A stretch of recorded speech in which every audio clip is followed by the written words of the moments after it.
So yeah, I know it's been a long day, and I'm not going to be long, but I thought it might be good to perhaps talk a little bit about ITC's strategic and operational priorities.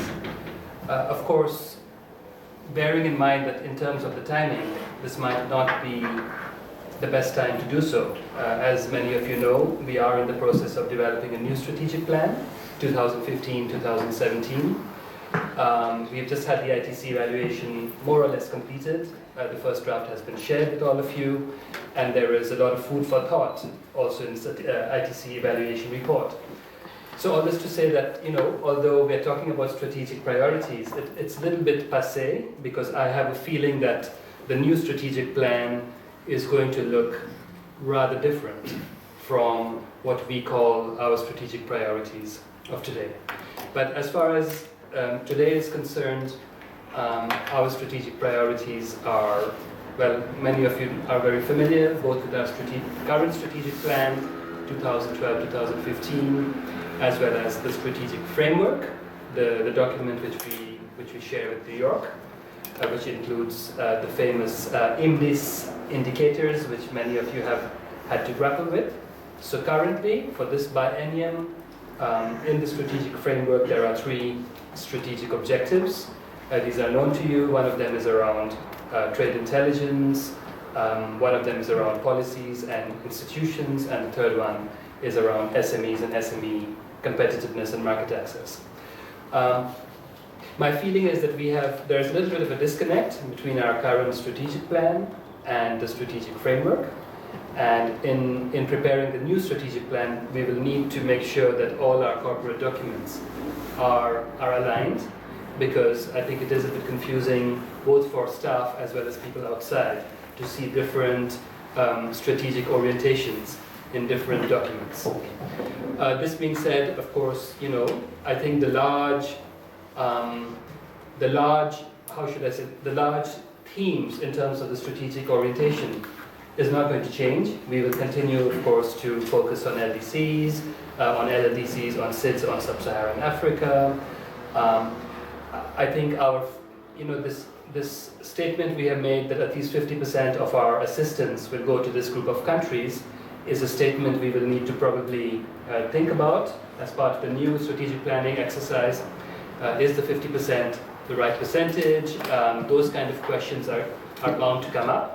But I think the thrust of our work will still be directed towards many of the more vulnerable countries and economies. I think what will change is a little bit our approach to the let's say the middle-income countries and also the developed countries. I think until recently there was a feeling that we should not be doing much with them, and we should really be focusing on the least developed countries. My feeling is, particularly under the new management, the feeling is that we have a constituency. Our constituency goes beyond just the LDCs and the low-income countries, and ITC will need to provide customized and tailored assistance to all the different categories and groups of countries, including perhaps also developed countries. So I think there will be a slight shift in the strategic orientation moving forward in that regard.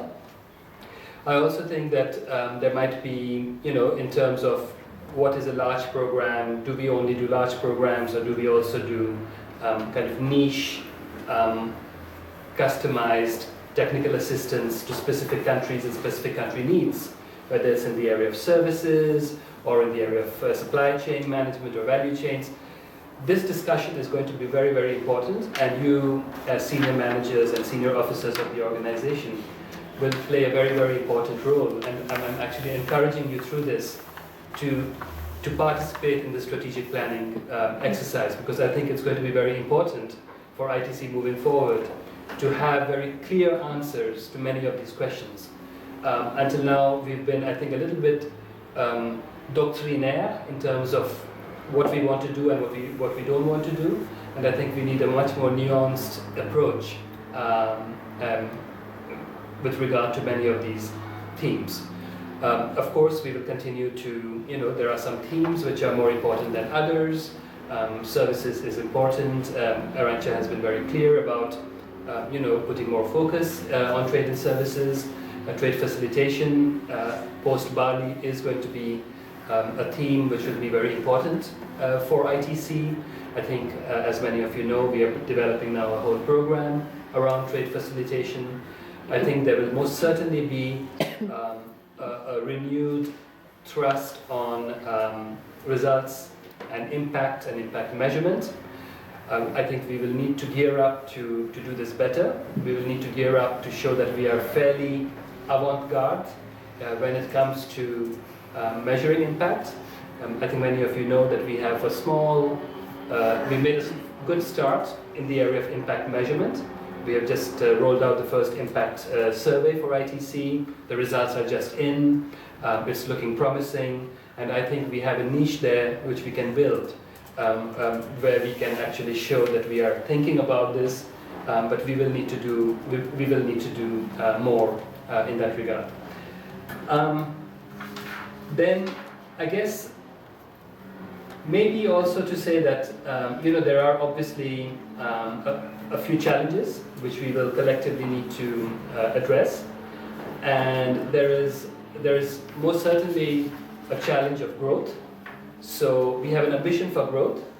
This ambition at the moment is not a shared ambition, and I think we have to collectively, as a group, understand what it means to grow, and we have to collectively decide how we want to grow. So what are the growth targets? What does growth mean to us, and how are we going to achieve it? That discussion is going to be very important in this next round.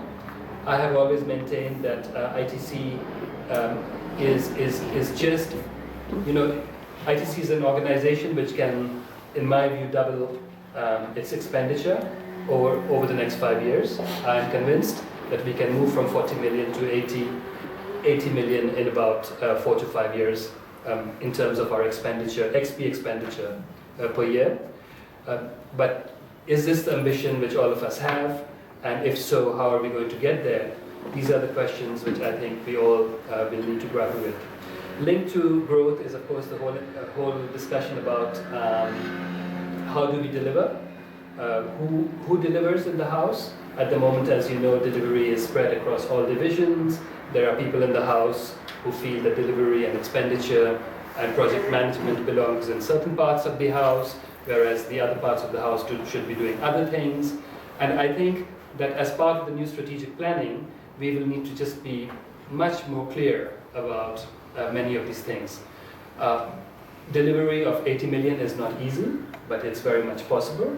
It needs a rethink in terms of how we deliver. It needs a rethink in terms of roles and responsibilities within ITC.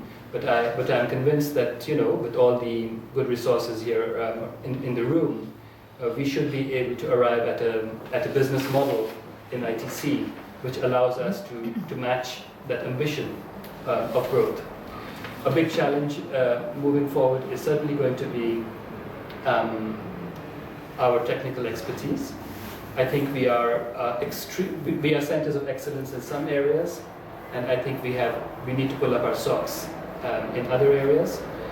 And if we want to be the Mackenzies of the UN system, as Arantxa keeps saying in many different fora, to be able to become a one-stop shop for SMEs, we will really need to be, technically speaking, the best of the best. And there again, I think some difficult choices will need to be made. We will have to say, for some areas, that, look, we don't have a comparative advantage, and we will probably need to exit out of those areas. And then there are some other areas where we need to invest much more resources, because that's where our comparative advantages are going to lie. And perhaps my final point is about cross-divisional team collaboration within ITC. I think for reasons which all of you are very familiar with, this has not been our strength over the last few years. I think we are getting better in terms of speaking to each other, in terms of communicating with each other, in terms of thinking as a team and not as as sections or as divisions. But the sum of the parts still don't add up to much. And I do believe that this is going to be the crux of making it or breaking it for ITC. I know it's linked to many other things, particularly the competition for resources in the House, but I think there are initiatives underway where we are trying to address those issues, and if those issues are addressed, there is no reason why we cannot think of being one ITC. And it is really this one ITC which will allow us to move from 40 to 80 or maybe 100 million.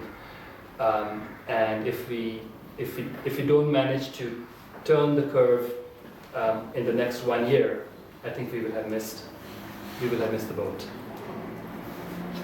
I'd like to add, just because I just came back from the highlighted committee meeting on management last week, and it builds on some of the things that Ashish just shared with you. One thing was the discussion on the PostMDG agenda. One of the big ideas is a sense of universality. So the idea that we will reduce poverty in whichever country poverty occurs. So a shift away from this focus on LDCs. So rather than categorizing certain countries by a need, it's we want to reduce poverty, but that's a universal goal, and it's for everybody. So it aligns with the strategic direction that Ashish has just shared with us. Another presentation, there were actually 4 presentations on innovative funding. And while there was lots of discussion about different approaches, the bottom line was there is no new money.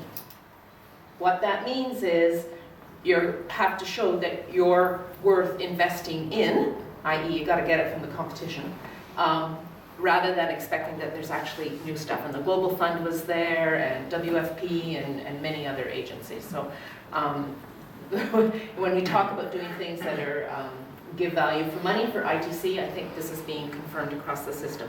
Last point, it came up in the context of security, but it goes beyond that. A few years ago, the UN used to evacuate when conflict situations occurred. Then they shifted about 5 years ago to how can we stay, and they changed the system. Last week they were talking about how can we deliver. Can we re-evaluate our business model? Do we need the procurement officer, the finance officer locally in the conflict zone? Or, now that we have ERPs, now that we have better systems, better technology, can we deliver securely, with security, but also efficiently and effectively from another point, a global service center or a regional point, or perhaps even from Geneva, exploiting those technologies.